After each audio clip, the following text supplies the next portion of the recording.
Thanks for watching this final segment on how to take care of yourself and maximize your results at home with ABC. And today, this time we're going to talk about shoes.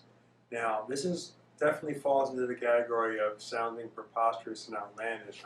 I well remember when it was first taught to me. I go, this is ridiculous. I didn't believe it. Well, I learned the hard way because as my spine was getting corrected with this work, I used my regular, as I remember, it was a pair of cross trainers, which I had just gotten. I was so proud of. And I went out and played a little basketball, and I had to literally crawl off the court. Now, many people's shoes in America are not helping them at all, but many people's spines are such a mass of twisted up compensations. It's just one more thing they got to put up with. They don't really notice it. If your spine is healthy, or if you're going to pay us to correct your spine and unlock it so it can get healthy, these things make a very big difference with your shoes. This was not figured out from some theory. It was worked out by observation as the initial few thousands of people went through this process back in the 80s and 90s, and just learned what worked and what didn't work. So, as it turns out, putting arch supports in your shoes is not a good idea, right?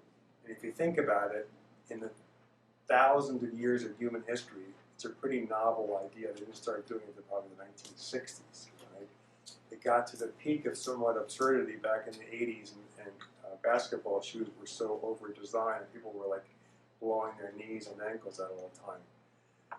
So putting arch supports in shoes was a mistake, biomechanically speaking, and the high-end shoe manufacturers are realizing this, and more they're taking them out. And the high-end running shoes and football shoes, lacrosse, baseball, soccer, none of them tend to have arch supports in there. And ironically also, if you go to Europe, they never really went that route, and many European shoes don't have arch supports in there. Basically, how I like to say it is God did not make a mistake putting a space in there. It needs to get filled up, right? Or another way to look at it is, if you put beveled horseshoes on a horse and send it along its way, well, that probably wouldn't work, beveled horseshoes on a horse. Well, beveling a human foot and having people walk is not a good idea. Yes, it feels good in the shoe store. Yes, it feels nice and comfy, but it throws people off and it's very demonstrable, right? So the inside of your shoes, you want them to be flat, flat, flat. I'm going to do a little demo in here. Marcel, I'm going to pull the camera back and have Sophie come on board. Sophie's spine is in great shape. She just got adjusted. And you'll be able to test this out. If we don't have time to test you in the office, you can test yourself out on this. After you get adjusted, you notice how you take a deep breath in and out, and notice how you feel, the amount of effort, the lack of effort it takes to breathe in, and how upright you feel without collapsing.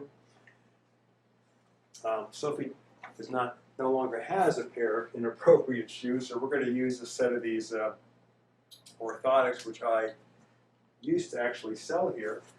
Oh yeah, actually just stand up in front there. The other thing you can do is breathe in and out, let your body go. And if I push on Sophie's shoulders, she's kind of locked in there. If you push hard enough, she'll fall over like a board or a plank, and that's okay. But you'll notice her shoulders don't really round. She's kind of locked in. She's unwinding backwards. She's doing great, right?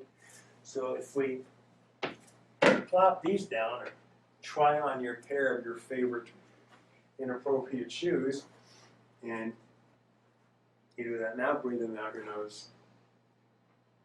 It's less, it's more constricted. More constricted, and breathe in and out, let your body go. She actually slumped a little bit here, we weren't before. Now if I push on this, I mean, it seems like I'm making this up until you try this. I mean, she's completely flying. I'm barely touching her. She's flying. I've done this on hundreds of people in the office. You don't have to say anything, and you ask the person, well, what happened? Well, they're messing it up. So we've had dozens and dozens of inner soles thrown into our wastebasket in the waiting room where this was shown, right? Many shoes, you can actually pull out the inner sole they gave you in there and either leave it alone or replace it with something very flat like Dr. Scholl's inner soles or higher end inner soles, and the shoe will be fine. Sometimes that arch support, which I think they're doing a favor with, is built into the shoe. You're kind of out of luck, all right? Trust me, I threw away hundreds of dollars worth of orthotics and got rid of hundreds of dollars worth of shoes, and I've learned the hard way. It's not as hard as you think to get a good pair of shoes. You can go the really cheap route, going to Payless and getting flat shoes. You can get great quality shoes, whether they're made in America or Europe, and they can be flat. Real interesting story. I got some soccer sandals, the kind of thing that soccer players and other sports people put on after they take their athletic shoes off. I went up to Dick's Sporting Goods. They have 5 different brands in there. The first 4 I looked at, way too much inner sole built in them. I didn't want to use them. I learned the hard way. It's not some theoretical thing I'm buying into. All the way in the bottom was a brand called Umbro, which is a leading soccer manufacturer in Italy. Absolutely perfect. Almost the ideal footwear. I absolutely love these things. If I could wear them all the time, I would, right? They have little nubs on them, and that's cool, but the footbed itself is flat.